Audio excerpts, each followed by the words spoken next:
Good evening, welcome. My name is Jonathan Lipp. I'm the director here of the Big Apple Film Festival. Thank you all for being here for our first night of conferences. So tonight's conference, we're going to be speaking about distribution. So I'd like to introduce our speakers. We have Marcia Mayer, Diane Krause, Barry Heyman, and David Patterson. So I'm going to allow each of them to introduce themselves and tell you a little bit about themselves. So why don't we start with Marcia? Hi, I'm Marcia.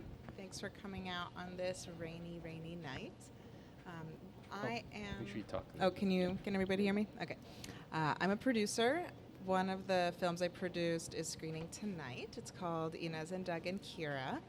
And before I was a producer, I was a international sales agent for a company called Goldcrest, and I managed acquisitions and sales to about half the world, specializing in Latin America and Eastern Europe. So I feel like I've come at this question from both sides, and yeah, look happy to be here. So were you before or after the big movie? Were you involved in the big movie? No. You weren't? Okay. Because, I think Goldcrest made the most amount of money on the wedding movie, the Greek wedding movie. Big Fat Greek Wedding? Yeah. I mean, she actually did it. It was based on a one-woman show, and before it became a movie, I used to work a lot with comedians, and she called me with a specific question, and I remember telling her it was the manager who later sued her. I knew, and anyway, and all I said is, no matter what, make sure you're in the movie, and that was my big advice to her. So, anyway, I'm Diane Krause. When I'm not schmoozing and giving advice, I'm an attorney, and I've been an attorney for probably longer than a lot of you guys, well, some of you guys anyway. And I'm one of the former chairs of the Entertainment and Sports Law Committee, which makes me think I know more than I do. So I hope you guys correct me if I don't. And my specialties are independent film and theater and IP, and I've been running a transactional law practice for a long time in New York. Hello, I'm Barry Heyman, also an entertainment lawyer. I started my career in the record industry in the copyright licensing department, and upon graduating law school, worked for Eagle Rock Entertainment, and they produced a lot, and still do, concerts, and also have a couple record labels. So it's kind of expanded from there, learning about location releases and all different types of expanded areas of licensing that's involved in the production. From there, I worked at MTV in new media licensing and music licensing, and have my law practice now for about 15 years, and represent musicians, producers, independent filmmakers, a lot of independent productions, music video productions as well, things like that. Hi, my name is Steve Patterson. I am a writer-producer, so I'm probably the biggest guy here with the biggest head of BS and hope. I think of all the people here, a lot of these people are a lot more level-headed than me. But I've been fortunate enough, I got into the business, started out as an actor for the steady work, became a playwright for the big money. Thank you. And then I became a screenwriter for the respect and honor you get from the studio system and distributors. So yeah, I crashed and burned on all three, but I did put my wife through law school, and so she owes me big time. And but I have been fortunate enough to have some successful films, both in the independent film world as well as some studio projects as well. So let's jump into it, right? All right, so let me start out with asking Marcia. An independent filmmaker, they complete their film, they're looking for distribution. Would you recommend going to a sales rep? Is that a critical part of the process? Yes, but I would actually recommend going to a sales rep when you have a script before you even start filming your film, because these days they can tell you basically from the script and the package, and some of them help you package your film also. They can tell you this is about how much money you're going to possibly make in the end, and then you can adjust your budget accordingly and make sure that nobody is completely at a loss in an ideal world. Stand here. I'm sorry. That's no good. 1 second. Okay, let's try this. So Diane, in terms of rights and clearances, Right. Once a filmmaker completes their film and they're looking for a distributor, How important is it to get those rights and clearances prior to hitting the festival circuit? Music rights, archival footage, or can that wait until you actually enter into a deal? Well, usually it depends. I mean, I don't know how many people hire a production lawyer based on their budget, but it's usually advisable, if you can, to at least understand what a production lawyer does and get the releases and clearances up until you've got up until festival rights. That's what people do. Or you can pre-negotiate. You can negotiate up to festival rights and then pre-negotiate what happens if you get further distribution, if you can with a certain distributor. With music rights, that's very difficult. In particular, I think that's your experience also. Yeah. But you say to them, look, if I make it into a festival, how much would you charge me to clear the rights up till there? And unless it's music that you've actually made for the film, Right. or So Yeah. I could Yeah, talk go about the ahead. music Yeah, aspect of music, it, we can talk. because sometimes I am on the other side of it, and my clients are the licensors, the owners of the material that is seeking to be used in the film. And so, as Diane was mentioning, festival rights might be granted by the songwriters and the recording artists. And you got to remember, don't forget, if you haven't thought about it, that there's actually 2 copyrights in music. There's the sound recording and the underlying composition. So it's the songwriters and then the recorded version of it. So you have to be sure to clear what they call both sides.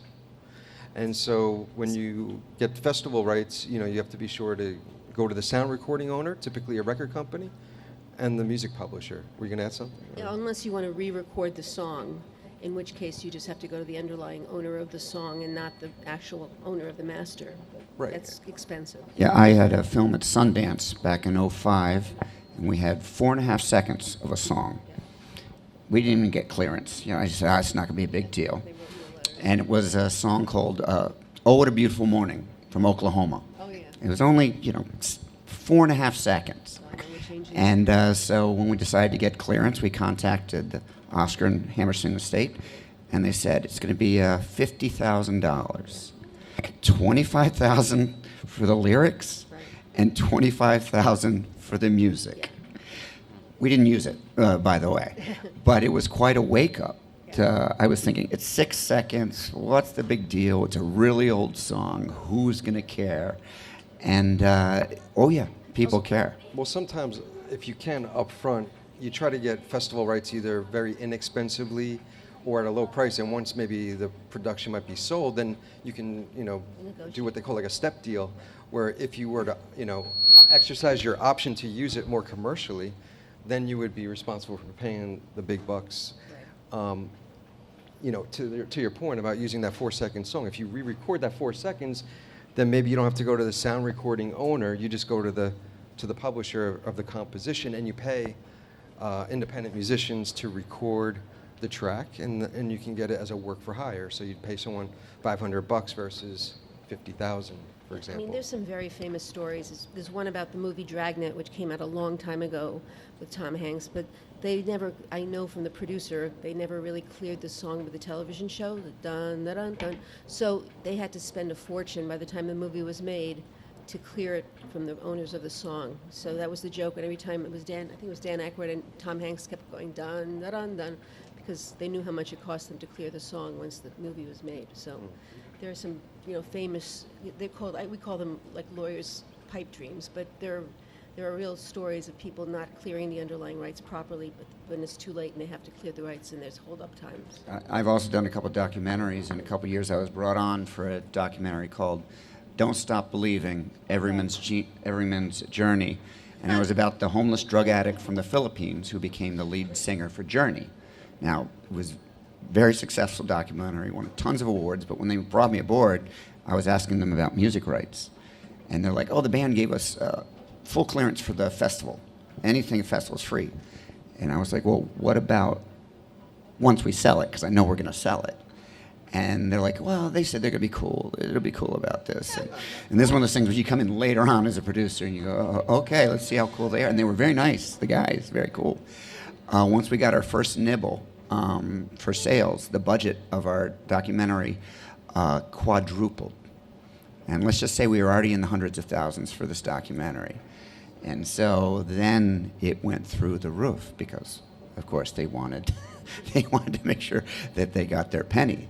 And you can end up getting really bit on the butt with rights like this. Yeah, music is very expensive, and also there's certain shows on Broadway, and I have one of my co-chair actually of the Theater and Performing Arts will tell you stories of certain songs and songwriters of pop songs that will not take even the reduced percentages, will always take off the top if there's certain music writers that are needed for certain jukebox musicals and stuff. I mean, they really, there's certain music publishers, owners of the songs that will really take the last dime happily out of your pocket, without any problem whatsoever. So be aware of that. I mean, if you can get festival rights, and as Barry said, a step deal where you can pre-negotiate what those numbers are going to be later on, that's important. So that's one really important thing. I mean, you usually get releases and contracts from the artists, the people in your show. Underlying rights, as if you talked about, you probably, if you're doing a documentary, you try to get clearances and releases. There's a very well-known world of lawyers that know that if you can't get the releases for whatever reason, someone won't sign or not. There's a couple of lawyers, mostly there's one in LA, where if you spend a lot of money, you can get something called a fair use letter, where the lawyer comes up with theories about why you don't need the release because it's under the exception to the copyright infringement rules, and they explain why it's fair use under the copyright laws, and you don't have to get the permission. But believe me, and he's very clever, and he's won cases on both sides. And there's one guy that does that type of work. I worked for a production company once, and I really know one of the woman I work with, who's the head of business affairs. Every time you couldn't get a release, she knew how much it was going to cost her to get that fair use letter, because you usually have to get something called E&O, which is errors and omissions insurance, in order to be able to distribute. And if you tell them you don't have this letter, or you don't have the guarantee, you're not going to be able to distribute your film and have it. So it's a real fun time too. Marcia, if an independent filmmaker is looking for a sales rep and they approach you or any sales rep, what do you look for before you decide if you're going to take on a film, if you're going to represent the film? I used to work for a company that did international sales, which is different. Most companies are either North America and domestic rights or international, and kind of what they look for is very different. For international sales, it's really about, is this broad enough that we're going to have interest from all over the world? So it is actually quite hard to secure a sales agent at script stage for an independent film for international, but the reason that I said go talk to the sales agents before you make your film is because you need to start making those connections. You need them to read your script. They give great notes. They know how to say, if you cast this Belgian actor, then you're going to be able to sell the movie in Benelux for $125,000, and they'll give you really great advice. And then once the movie is made, you have people that you go back to and you say, this is what we were talking about. I followed some of your advice. Can you take another look? And hopefully your film gets picked up. But first and foremost, obviously, is a story that people can connect with universally, I think, is the number one thing, and that's exciting and interesting. What about name talent attached? Is that an important part? Ideal, yeah, definitely. And definitely if you're trying, if you have a movie that you are going to want pre-sales as part of the financing structure, then name talent becomes a must. Right. Diane and Barry, do you ever represent screenwriters or filmmakers if they, let's say, they don't have an agent, but they'd like to try to sell, let's say, a completed script? Do you work in that area as well? I mean, there's two different things. There's a submission of scripts to producers, and a lot of times you need a lawyer or an agent to submit a script. So a long time ago, there were other attorneys that said, look, if you want to be able to submit a script as an attorney, then you have this courtesy submission policy. I don't know if you do that. You charge a very minimal amount of money and write a cover letter submitting a script as a courtesy to a producer. on behalf of a screenwriter, just saying I've been asked to submit the script, because otherwise they're not going to even look at it. But it's not, if you don't know the person you're submitting it to or not, it's just a way to get it in. It's not really, unless you know the person firsthand, it's really not a great way to do that. But that's one way to get around not having an agent. Sending it to agents is very strange. I've been on the other side where I've done a lot of underlying book deals recently to producers, and then they go ahead and get a screenwriter based on the underlying story. So I would probably call the agent that did that deal, but they have the access to the producer, and probably call them to read a script. Or, I mean, years ago, I think I did know somebody at Goldcrest, and I'd send them occasionally certain scripts. But if they don't have, it's very hard as a lawyer unless you have really good relationships. There are some agents in New York, but not that many of them that really are film agents that can get those things done. It's usually done in the indie film world more. I mean, if you know indie film producers and you've worked with them, you can send it to them. I produced a very small short film years ago, but it was written by a comedian as a play, and he gave it to me to make a movie out of, and it was one of those things where I was able to get the director very quickly, or he helped me submit it to the director, so we were able to get a cast, and then I produced the whole thing, and we did it for a relatively low budget, and it got into I guess it was Showtime. At that time we licensed it. It was many years ago. But it's really different than being an agent, producing is a very different experience. I've discovered that a few times having produced, and it's a lot different, and people make decisions in a very different way, and it's a very intensive work experience than just giving somebody a script. And helping people find money and stuff like that is a very different business. And if you can help somebody and connect them, I'm happy to do that. But it's not something unless there are lawyers that also do that and charge for it. But it becomes a conflict of interest if you're doing it actively all the time and being the producer's lawyer at the same time. Right. Barry, do you represent screenwriters or filmmakers? Yeah, so over the years, I've been asked to shop a lot of different projects for TV, film, music, books, everything. And my knee-jerk reaction is no, I don't do it, because I don't want to be, disappoint the client, prospective client.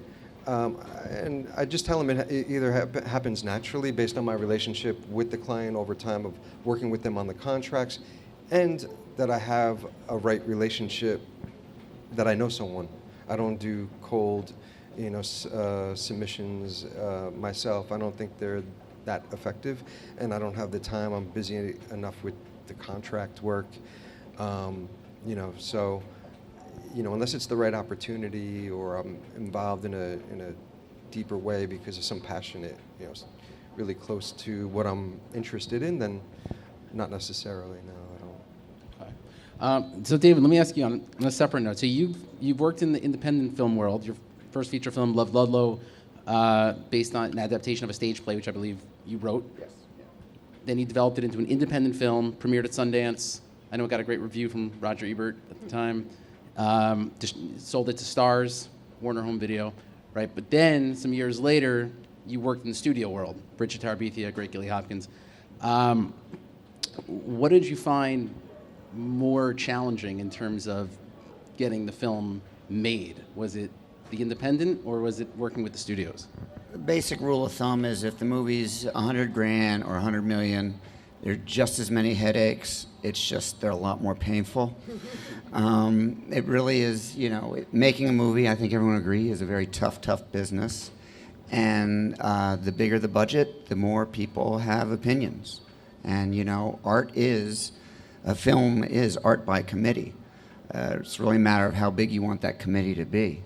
And it can get very, very big. I wrote and produced Bridge to Terabithia. It was a very successful film, and it only took me 20 years to get it made. And and I had an inside track. I knew the gal that wrote it. It was my mother. But that also made it the most difficult thing, because when I met with distributors who were going to finance it, anyone who's familiar with the book knows some stuff happens in it which are not really wonderful. And so the distributors are like, we got the money, we just have to change the ending. And I said, well, that's really not how the book goes. And the book is actually loosely based on me as a child, and so there was a lot of personal connections as well. And I said, well, no, what happens in the book is how the movie's going to have to go.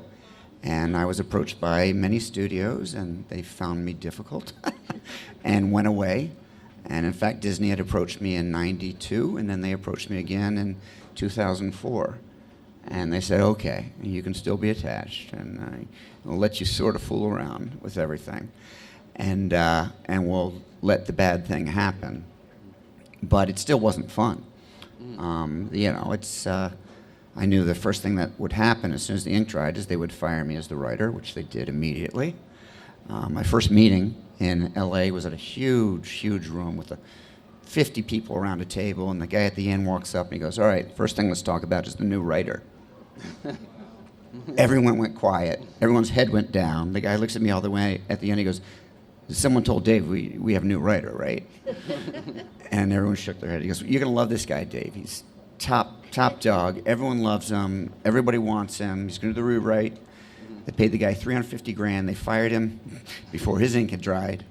And I said, I'll fix it. They went, no. They hired another guy, paid him $400,000, fired him, brought me back on to fix it. There's a much longer story involved there. But it's talking about art by committee and a lot of chefs in the kitchen. But I kept myself attached as a producer to keep control to a degree of the project. And I knew in the end I would lose a good amount of control. But I fought tooth and nail as much as I could. And as a producer, they couldn't get rid of me. As a writer, they tried it several times. So a lot of filmmakers are starting out as writers. The only reason I'm a writer-producer is because I had to be to get my stuff done. We had joked about this. I don't want to be a writer-producer. I'd like to be a writer-director, as I said, is the Jesus Christ in show business, because they're all-knowing, all-seeing, and all-controlling, whereas the writer is really Thaddeus, who was the 11th disciple that wasn't even invited to the Last Supper. He ate with the staff in the kitchen. But if you want to try to keep control of your property, I always say remain a producer on your project, because they will have to listen to you, including the distributors. You will have a say. Do they take your say in the end? It really depends on how much control you relinquish and how much control you keep. And that, in the end, is a decision up to you, because there will become that time where you have to let go of the tether of your property in order to let it go to the next level. I had a film that came out 2.5 years ago, very low-budget film starring Kathy Bates, Octavia Spencer, Julia Stiles, Glenn Close, and the studio decided to shelve it because it was during award season and they had a couple other movies that they really wanted to work on.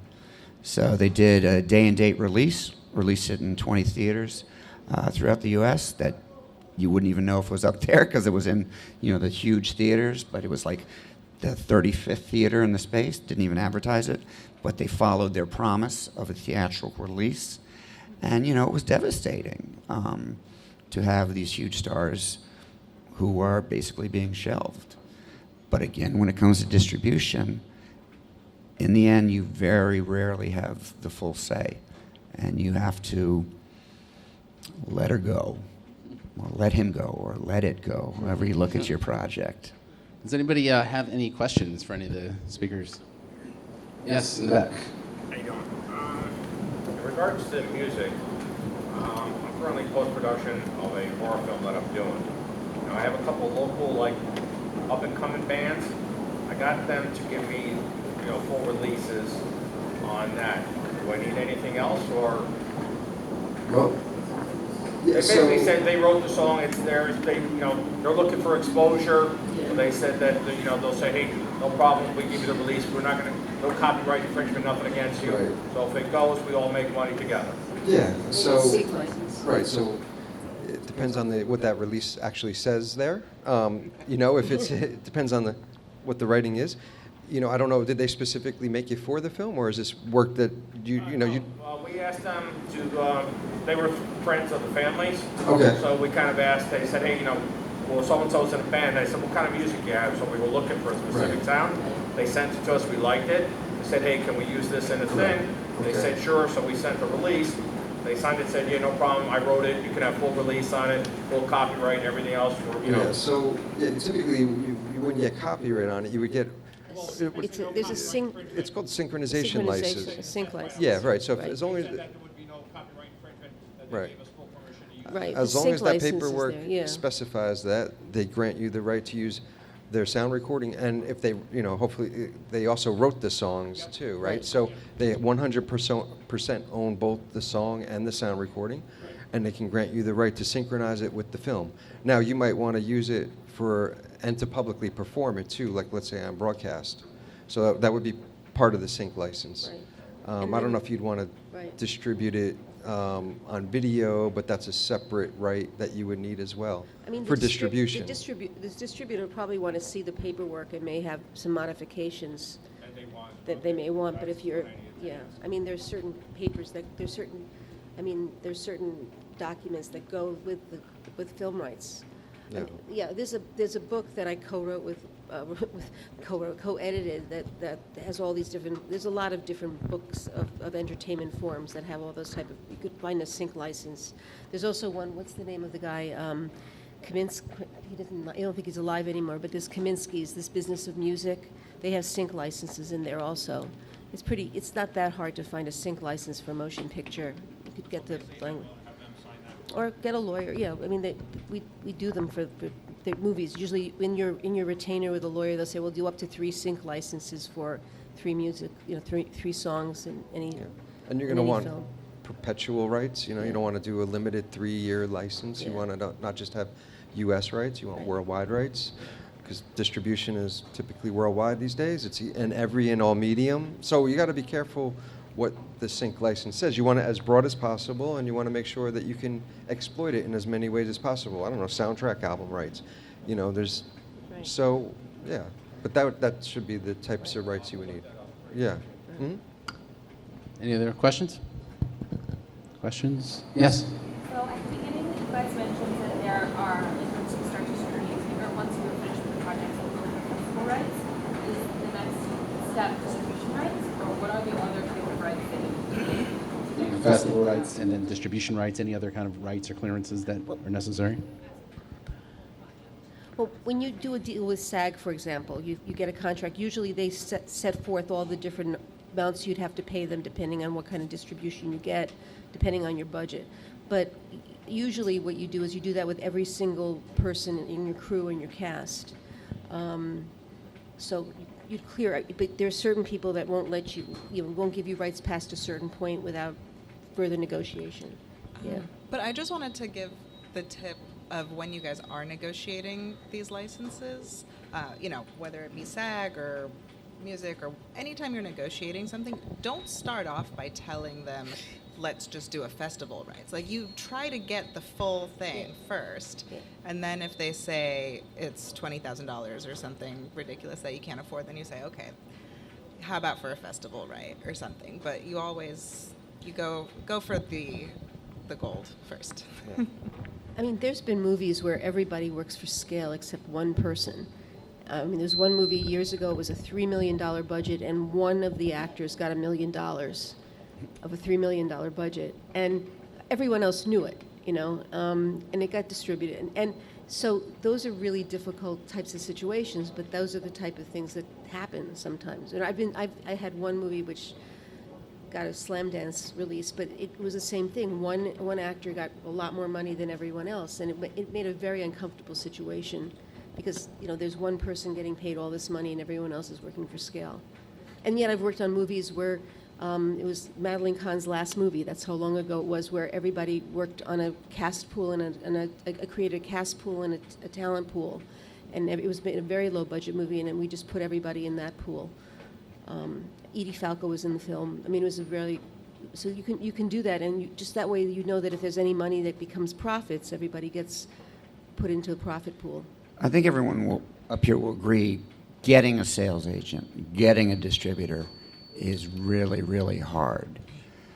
But what's great about film festivals, I like to think of them as a very, very, very long runway. You have a year, pretty much so. Sometimes documentaries have almost a 14, 16-month period to start going down that runway, taxiing, checking the wings, checking your flaps, and then slowly heading down, and hopefully by the end you have launched. And during that time, as you're going down that runway, there are people checking out your plane. There are distributors, there are sales agents. And as she mentioned, starting out with the script, to be able to reach out to these guys at the beginning, then they may catch you halfway down that runway. They're like, oh yeah, I remember someone reached out to me about this. And look, the plane's looking pretty shiny right now. Let's see if it actually gets off the ground. And everyone would love to premiere at Tribeca or Cannes or the top ones. But there are other film festivals that distributors pay attention to, that salespeople pay attention to. And you don't have to premiere at Sundance to find a distributor. You don't have to premiere at Venice to find a distributor. It would be great. But the fact is, there are over 10,000 film festivals in the world. Most you've never heard of. Many you don't need to. But there are hundreds that are throughout the world that catch a glimpse on that runway. And that's part of your research, is to figure out what's the best looking angle of your airplane. What is the audience wants to see that plane fly?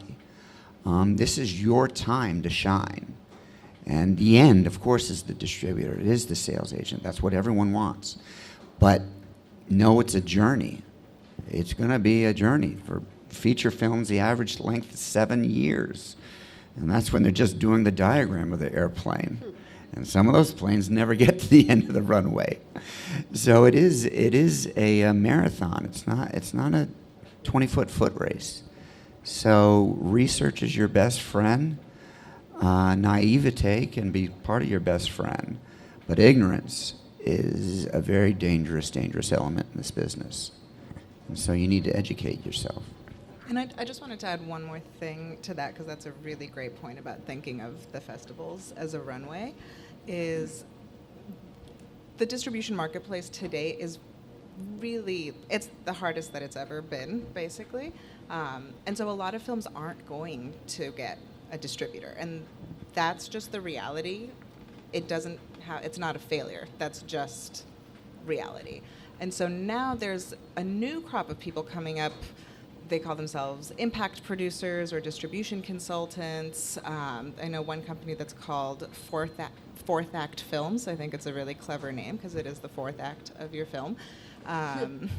And what they do is they work with you to create events around your movie, to book, if you want to do a self-release, to do your theatrical bookings, to get you the proper merchandising so that when you go into, let's say that you decide to go straight into VOD, that you're not just lost in the cemetery of alphabetical order, that you get exposure.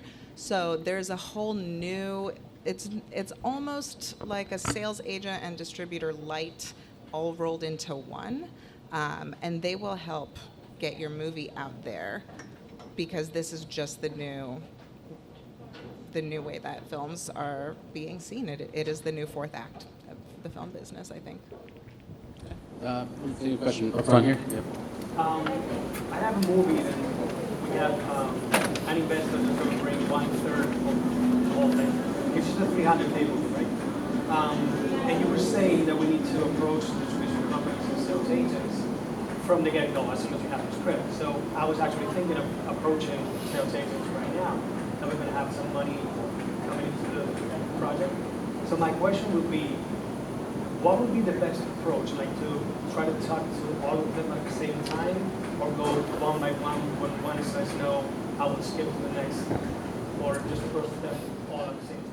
I would approach them all at the same time, but make your approaches very individualized and very targeted. So, if your movie is, let's say if your movie is a genre movie, don't approach a sales agent that does hoity-toity dramas. So you want to make sure that the people you're approaching to are people that would actually be a fit for the project. Okay. Yes. Yeah. Go ahead. Yeah, you sort of answered the question for me a little bit. As time goes by, say you spend a year and your film gets into numerous film festivals, that would be nice. And then distributors approach you. At that point, you may have choices to pick a certain distributor. And do you need a sales agent at that point? Is the sales agent still necessary? Oh, you guys are looking at me. You guys are the pros here. It is the Wild West in a lot of respects. And you really have to not jump at the first offer, but listen to the first offer. And if you have more than one offer, that's fantastic. But it has changed dramatically, whereas Sundance 5-10 years ago, there would be a buttload of salespeople who would want to talk to you. But now, most of these films going in have been repped for months, if not a year, even if not before they started shooting. Yeah, I would say if you're getting offers, or even if you just have one offer, what you need to consider is, sometimes a sales agent can help negotiate between offers, right? Other times a sales agent is just going to get you a better price than what you could have done yourself. But they're going to take 10%. So you kind of have to do the math. Given the offer that you've received, is the 10% plus the legal fees associated with contracting the sales agent in the first place, will that be worth the upside? And you should check to see their connections, because sometimes sales agents can get you into festivals that you never could get into. They can say, I repped 3 films at Toronto last year. They're always looking to see what I'm interested in. Let's see what I can do with this. One other question, if it's all right. I read a lot about self-distribution. Is that just forget about that, self-distribution? Well, again, we talked about how difficult it is. I did the Google tonight. I'm old school. And there are 7.7 billion people on this planet. So as much as we talk about the trouble with distribution, the simple fact is there's an audience out there. So it's really, how do you, as a filmmaker, find that audience? Now, traditionally, you'd say, well, that's the distributor's job. But a lot of distributors may not be as interested in that as they used to be. So when I talk about ignorance as your enemy, when you're talking to salespeople, you have to know who your audience is, 100%. You can't say, my mom loves this movie. There has to be millions of moms that will love this movie. You have to be, yeah. No, but I mean, that's the thing. It's, you are the salesman. You got the airplane, but you're also the pilot. So. Do you want to say about self-distribution? Well, yeah, the self-distribution is kind of what I was talking about with these impact producers or distribution consultants, is you're not doing it by yourself, right? You're hiring someone to help you do it, and they will, that's basically the new way. And it's a real way. People make money doing it, so you just need to find the right person that can do it for your film. And in this situation, you can use family and friends. I mean, or find that niche. I have a documentary that's finishing on post, but it has a military element to it. So the writer-producer was reaching out to VFA places all over the U.S. and to help pay for the production, she was forewalling theaters packed with vets and their families, willing to pay and then give free advice on what they thought worked and what they didn't think worked. And it's amazing if you can find an audience that will want to come to a theater and give their opinion, give you $10 and then give you their opinion, will make your film better. This is fairly new to me, actually. I'm really surprised about more and more filmmakers doing this. They go to their hometown where their brother was the homecoming king and the football star, and he reaches out to his friends on Facebook. Hey, let's go film my baby sister's or baby brother's theater to go see a show. And they pack a 700-seat theater with people willing to pay $10 to help out their high school buddy. I mean, there are ways to start clawing back some of that money that you've made. And by the way, it's not festival. It's screening audiences. This is the most important thing. It's screening audiences, even if they're paying, because they're paying to help support your film and give you thoughts on how to make the film better. So, because you always want to hang on to that festival premiere. We have time for 1 minute left. One last question. Go ahead. Again, I'm in post-production of a horror film. In regards to film festivals, how would you, I mean, say if I did the horror film festival, either NOLA or Houston, how do you compare that to going to the AFM in November? Well, they're two very different things. AFM, the American Film Market, which is in Santa Monica, in California. It's Yeah. a market, not really a festival. Exactly. I mean, I don't think one precludes the other. I think you want to go to film festivals because that's how your film will be seen by an audience, and hopefully that's what's going to make you get interest from a distributor, is to say, you know, I had 3 sold-out screenings at Houston or whatever, and then you go to AFM, ideally with a sales agent, to sell the movie that was previously at the film festival. Definitely both. Yeah. All right, we got to wrap it up. I want to thank our speakers, Marcia Mayer, Diane Krause, Barry Heyman, and David Patterson. Thank you. Thank you all.